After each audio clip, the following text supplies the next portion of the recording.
खुरुमजरी नमस्कार, मैं हूँ थांगजम सितलजित। कंगला टीवी मणिपुर से सुनिए हिंदी में समाचार। पहले मुख्य समाचार।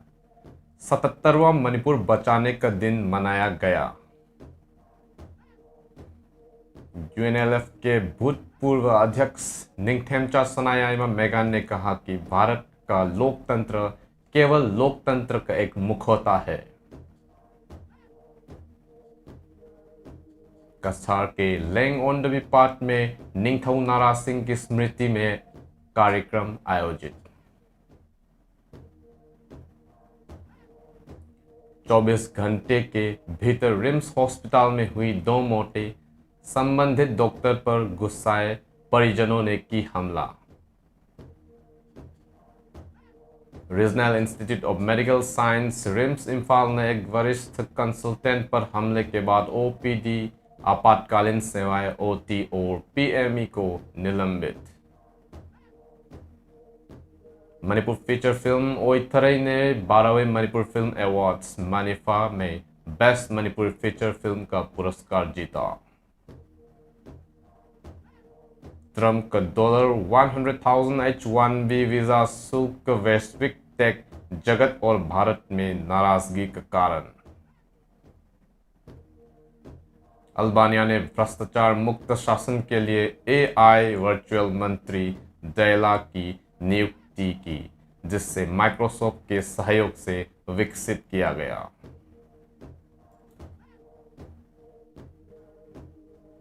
अब समाचार विस्तार से।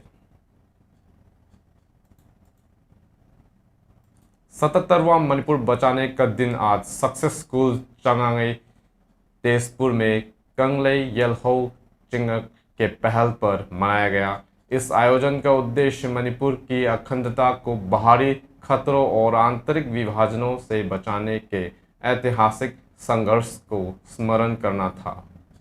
इस अवसर पर नोंगथोंबम सनाहल प्रेसिडेंट कंगले येल्हो चिंगक, डॉक्टर थोकचोम सुनील देवा Singh, principal success school Maibam Sharad Singh, adviser Kangle येल्हो चिंगक तथा लाइटोंजम जिबल मैटे कमांडर अरामबाई टेंगोल 58 कोबरा मुख्य अतिथि के रूप में उपस्थित रहे। कार्यक्रम में स्कूल के शिक्षक, छात्र और स्थानीय लोगों ने लम्यान बहिजम इराबोट के चित्र पर पुष्पांजलि अर्पित और उन्हें श्रद्धांजलि दी गई। जननेता इराबोट को उनकी निडर नेतृत्व क्षमता और संघर्षपूर्ण समय में जनता के प्रति समर्पण के लिए याद किया गया। अपने संबोधन में सलाहकार माइबम शरद ने कहा कि सितंबर माह से विभिन्न संगठन, जिनमें हिंदी परिषद भी शामिल है, हिजम इराबोट की स्मृति में कार्यक्रम आयोजित करते आ रहे हैं।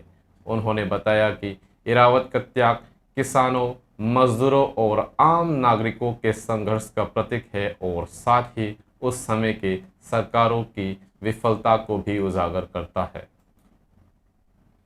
कार्यक्रम में 21 सितंबर के महत्व भी प्रकाश डाला गया। यही वह दिन था जब हिजम इराबोट को सरकार ने वांटेड घोषित कर दिया था और वे भूमिगत हो गए थे। भूमिगत रहते हुए भी उन्होंने किसानों और आम जनता की भलाई के लिए अपना जीवन समर्पित किया और न्याय तथा समानता की अपनी दृष्टि से कभी पीछे नहीं हटे। उन्होंने आगे मैतेई समाज से आह्वान किया कि वे हिजम इराबोट द्वारा स्थापित मूल्यों और सिद्धांतों का पालन करें, ताकि अतीत के बलिदान मणिपुर के एक सशक्त और एकजुट भविष्य की नींव बन सके। स्कूल सिंगारे तेजपुर अखोगी मियांग विदमत खनबिरंबा इराबोट की निंसिंगी थौरम अखोई पांगथोकली ngasiगी निमित असिमसु अखोइना अखोगी इफुरुप असिबु कनब निमित हाइदना मियांग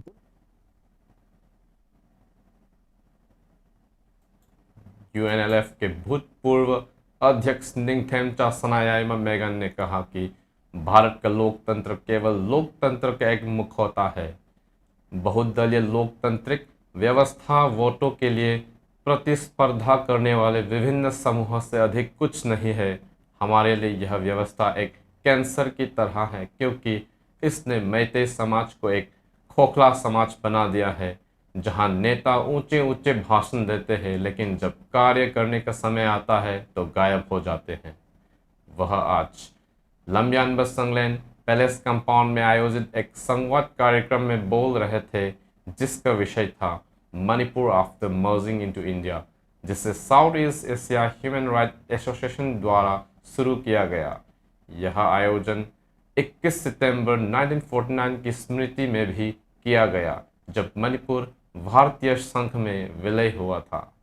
निंगथेम सनायामा ने कहा कि मणिपुर के सामने मौजूद वर्तमान चुनौतियां राजनीतिक कुप्रबंध का परिणाम है और जब तक लोग सामूहिक रूप से अपने भविष्य की रक्षा के लिए नहीं उठ खड़े होंगे, ये समस्याएं और गहरी होंगी।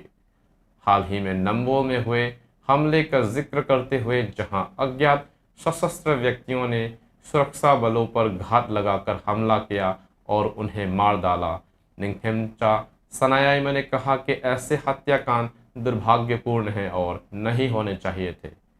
उन्होंने जोर देकर कहा कि इस घटना के चारों ओर कई विरोधाभास है और यह स्पष्ट नहीं है कि इसके लिए कौन जिम्मेदार है। सनायामा ने आगे कहा कि मणिपुर के भारत में विलय के बाद से राजनीतिक अनिश्चितता बनी हुई है और वर्तमान कुकी मैतेई संघर्ष भी इन्हीं अनसुलझे विरोधाभासों से जुड़ा है। उन्होंने चेतावनी दी कि यदि हालात ऐसे ही बने रहे तो मणिपुर एक विफल राज्य में बदल जाएगा, जहां बाहरी लोग भूमि, संसाधनों और लोगों के जीवन को नियंत्रण करेंगे।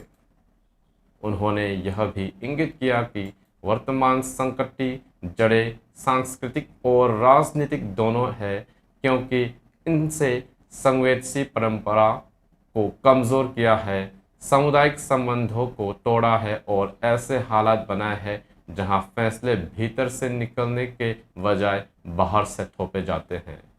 इस कार्यक्रम का आयोजन south east Asia human rights association द्वारा किया गया, जिसमें संसाधन व्यक्तियों के रूप में retired IAS RK Nimai, doctor Homen Thangjam, associate professor department of political science IGNTU और doctor Y Premanand, head department of law, Manipur university शामिल थे, जबकि सत्रता संचालन UNI bureau chief Ningthou खोंगजम Satyajit ने किया।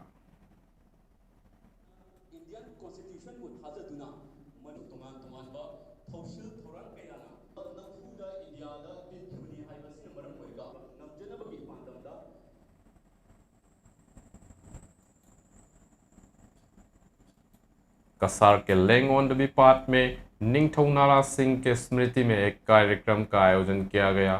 सन 1819 से 1826 तक के चहितरेट खुंटाकपा 7 इयर्स डिवास्टेशन के दौरान राजा नारा सिंह ने कंगलेपाक मणिपुर की स्वतंत्रता और पहचान की पुनः स्थापित करने के प्रयास में कसार असम स्थित लेंगओंडबी पार्क नामक स्थान में शरण ली थी। इस ऐतिहासिक स्थल को आज भी स्मृति स्थल के रूप में संयोजा गया है। आज इसी ऐतिहासिक घटना की स्मृति में लांगबलचरा कसार में एक कार्यक्रम आयोजित किया गया। यह आयोजन लेंगओंडबी प्रिजर्वेशन एंड डेवलपमेंट सोसाइटी कसार और अथौ बसिंगी लिकलम थिबलुप मणिपुर के संयुक्त तत्वावधान में किया गया।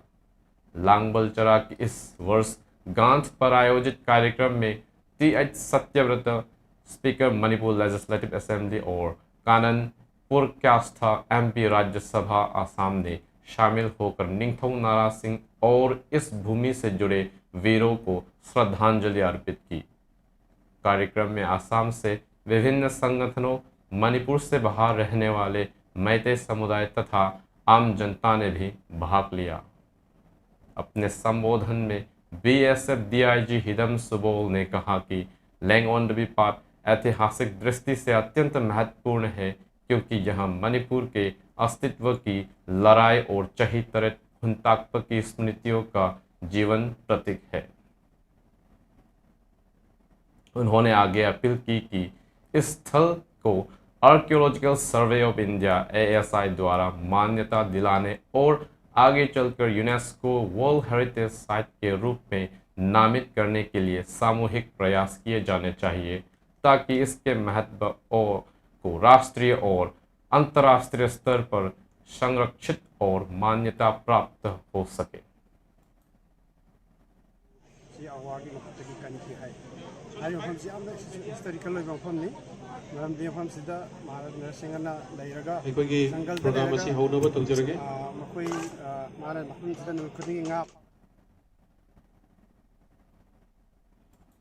चौबीस घंटे के भीतर रिम्स हॉस्पिटल में 2 मौतें हुई। इसमें से एक मामला प्रसूति से जुड़ा था। मृतक महिला की पहचान चिंगसुपम ओंगबी नोंगटोमम मंजू उम्र 36 चिंगसुपम निरन की पत्नी मूल रूप से थौबाल के विवाह के बाद लेनोंग चजिंग ममांगलेका की रहने वाली के रूप में हुई।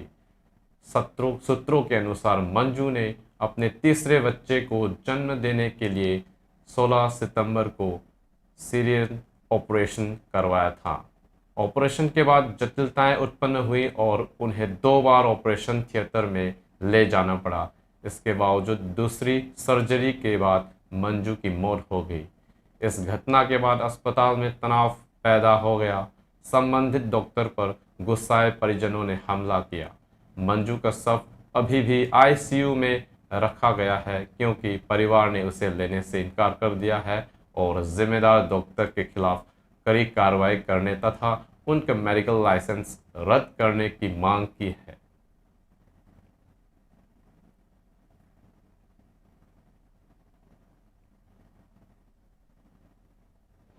मसीजे समाय तो बनी अगी याम बजे असेना माजे मागी बेंजुमजिगा एनोजिगा असागी मंगक्सिगा नाय हायरगा कोई रिमसिन सखी।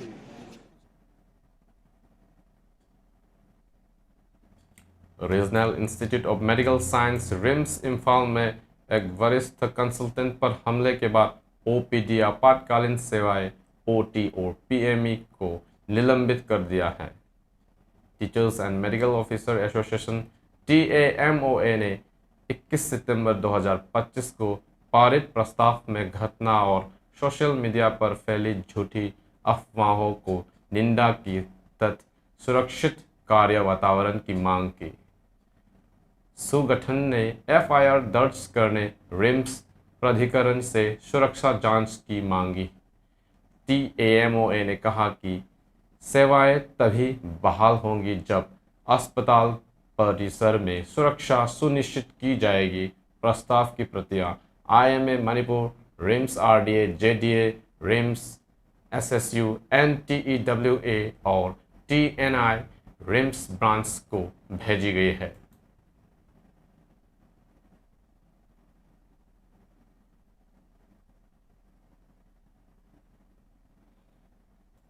बारहवीं मणिपुर फिल्म अवार्ड्स MANIFA का आयोजन कक्चिंग डिस्ट्रिक्ट के कक्चिंग खोंगनांग मड़ी फांगब स्थित संगाई लंपाक के सेंट्रल पब्लिक हॉल में हुआ, जहां रंगारंग नृत्य और गीत प्रस्तुत किए गए।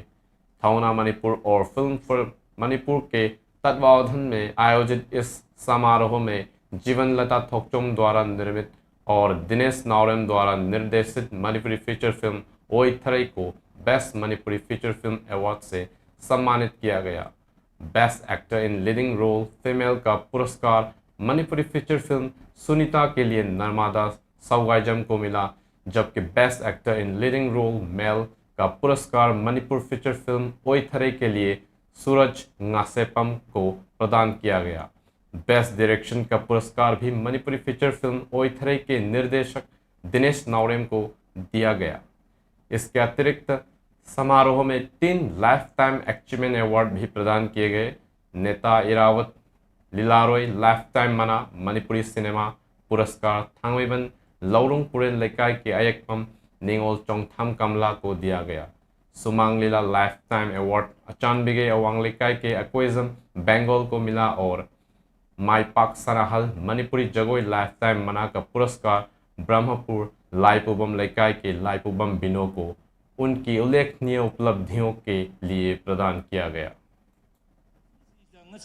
मणिपुरी डिपार्टमेंट से मसी हौदोखी मतमसिदा मणिपुरी कल्चर दा मणिपुरी लैंग्वेज दा मणिपुरी थवा यावबा BA MA masak maming naiba say for example okay pangkhel kana kuina singma institute to makuina mapung phane lingkhat loi doribno hai Elon Musk के H-1B वीजा पर बदलते बयान फिर चर्चा में है क्योंकि राष्ट्रपति डोनाल्ड ट्रंप ने इस वीजा सिस्टम में बड़े बदलाव लागू कर दिए हैं। 19 सितंबर को ट्रंप ने नए H-1B आवेदन की फीस को $1,00,000 तक बढ़ा दिया। व्हाइट हाउस ने स्पष्ट किया कि यह नियम केवल नए आवेदनों पर लागू होगा, पहले से जारी वीजा और नवीनीकरण पर नहीं। एलोन मस्क, जिन्होंने कभी टेस्ला और स्पेस एक्स जैसी कंपनियों के लिए H-1B को जरूरी बताया था, बाद में इसे ब्रोकन सिस्टम कहकर बड़े सुधारों की मांग की। इस कदम पर Indians ministry of external affairs ने कहा कि इससे मानवीय असर पड़ सकता है। वही कॉमर्स मिनिस्टर पीयूष गोयल ने इसे भारत की बढ़ती ताकत से जुड़ी वैश्विक चिंता बताया और NRIs से भारत ने नवाचार करने की अपील की। टेक कंपनियां जैसे माइक्रोसॉफ्ट, अमेजन और गूगल अपने H-1B कर्मचारियों को US वापस लौटने की सलाह दे रही है। माइक्रोसॉफ्ट ने तो 24 घंटे के चेतावनी जारी कर कर्मचारियों को जल्द लौटने को कहा। नेस्कॉम ने इस अचानक बदलाव को अव्यवहारिक बताते हुए कहा कि इससे योजना और लागत दोनों पर गंभीर असर पड़ेगा। Who work in fields that Americans don't work in to come into the United States of America. What this proclamation will do is raise the fee that companies pay to sponsor H-1B applicants to $100,000. This will ensure that the people that Albania ने एक ऐतिहासिक कदम उठाते हुए अपना पहला artificial intelligence generated सरकारी मंत्री पेश किया है। प्राइम मिनिस्टर इदी रामा ने संसद में दैला का अनावरण किया। इसे पारदर्शिता और नवाचार की दिशा में एक अहम कदम बताया। सभी पब्लिक टेंडरों की निगरानी का जिम्मा सौंपे गए इस वर्चुअल मंत्री का उद्देश्य यह सुनिश्चित करना है कि सरकारी कंटेंट पूरे तरह भ्रष्टाचार मुक्त रहे। दो बड़े स्क्रीन पर नजर आई दैला ने 3 मिनट का संबोधन दिया और कहा कि संविधान जिम्मेदारी और पारदर्शिता की बात करता है, न कि क्रोमोसोम, फ्लैश या ब्लड की। माइक्रोसॉफ्ट के सहयोग से बने गई दैला, जिसका अर्थ अल्बानिया भाषा में सूर्य है, जनवरी में एक वर्चुअल असिस्टेंट के रूप में लॉन्च हुई थी ताकि नागरिकों को सरकारी सेवाओं का उपयोग करने में मदद मिल सके। इसे पारंपरिक अल्बानियाई पोशाक पहनने एक महिला के रूप में दिखाया गया है और इसने पहले ही ई-अल्बानिया प्लेटफॉर्म पर लगभग 10 लाख डिजिटल रिक्वेस्ट और दस्तावेजों को संभाला है। प्राइम मिनिस्टर रामा ने कहा कि यह AI मंत्री सरकार को तेज और पूरी पारदर्शिता के साथ काम करने में मदद करेगा। यह कदम अल्बानिया की तकनीकी नवाचार को प्रदर्शित करने की बड़ी योजना का हिस्सा है, क्योंकि देश 2030 तक यूरोपियन यूनियन में शामिल होने की कोशिश कर रहा है। हालांकि विपक्ष इससे सहमत नहीं है। विपक्षी सांसदों ने इस कदम की आलोचना करते हुए सरकार पर भ्रष्टाचार छिपाने का आरोप लगाया। उन्होंने मेजें बजाकर विरोध जताया, जिसके चलते बहस केवल 25 मिनट में ही खत्म करनी पड़ी। विपक्ष ने मतदान का भी बहिष्कार किया, लेकिन कैबिनेट का कार्यक्रम फिर भी 140 सदस्य संसद में 82 वोटों से पारित हो गया। अपने संबोधन में दैला ने आश्वासन दिया कि वह लोगों की जगह लेने नहीं बल्कि उनकी मदद करने आई है। उसने कहा कि भले ही उसके पास नागरिकता नहीं है, लेकिन उसके कोई निजी महत्वाकांक्षा या स्वार्थ भी नहीं है। Nuk është njeri. Le të nisim aty ku gjithmonë duhet të nisim, me vetë kushtetutën. Kushtetuta flet për institucione që u shërbejnë njerëzve. Ajo nuk flet për kromozome, përmish apo për gjatë. Ajo flet për detyra, përgjegjësi, transparencë dhe shërbim pa diskriminim. Këto janë masat me të cilat कंगला TV में हम मानते हैं कि हर आवाज़ मायने रखती है और हर कहानी महत्वपूर्ण होती है। आपकी स्थानीय खबरें, आपकी टिप्पणियां और आपके अनुभव शक्तिशाली है। यह एक अधिक जागरूक समाज बनाने की मदद करते हैं। हम आपको प्रोत्साहित करते हैं कि आप आगे आए और हमारी सिटीजन जर्नलिज्म पहल के तहत अपनी स्थानीय खबरें साझा करें। आपका सहयोग सिर्फ स्वागत योग्य ही नहीं बल्कि यह समाज के लिए अत्यंत आवश्यक है। साथ मिलकर हम समस्याओं को उजागर करें और उपलब्धियां का जश्न मना सकते हैं और असली कहानियां को सामने ला सकते हैं। आपके द्वारा भेजे गई हर खबर को हमारी संपादकीय टीम द्वारा पूरी तरह मूल्यांकन किया जाएगा और आपकी इस प्रतिबद्धता को सम्मानित करने के लिए साल के सर्वश्रेष्ठ नागरिक पत्रकार को ₹10,000 का पुरस्कार हर साल कंगला टीवी की स्थापना दिवस 13 सितंबर को प्रदान किया जाएगा। अपने समुदाय की आवाज़ बने, कंगला टीवी की सिटीजन जर्नलिज्म का हिस्सा बने, क्योंकि असली बदलाव आपके साथ शुरू होता है। अंत में मुख्य समाचार एक बार फिर। कसार के लैंग ओंदवी पार्क में निंगथौ नारा सिंह की स्मृति में कार्यक्रम आयोजित। 24 घंटे की भीतर रिम्स हॉस्पिटल में हुई 2 मौतें, संबंधित डॉक्टर पर गुस्साए परिजनों ने की हमला। Regional institute of medical science RIMS Imphal ने एक वरिष्ठ कंसल्टेंट पर हमले के बाद ओपीडी आपातकालीन सेवाएं ओटी और पीएमई को निलंबित। 77वां मणिपुर बचाने का दिन मनाया गया। यूएनएलएफ के महत्वपूर्ण अध्यक्ष निंगथेम नाया मेगन ने कहा कि भारत का लोकतंत्र केवल लोकतंत्र का एक मुख होता है। मणिपुर फीचर फिल्म ओइथ्रई ने 12वें मणिपुर फिल्म अवार्ड्स मैनिफा में बेस्ट मणिपुरी फीचर फिल्म का पुरस्कार जीता। ट्रंप का 100,000 H-1B वीजा शुल्क वैश्विक टेक जगत और भारत में नाराजगी का कारण। आज के लिए इतना ही। मणिपुर से हिंदी में समाचार सुनने के लिए कंगला टीवी से जुड़े रहें। धन्यवाद।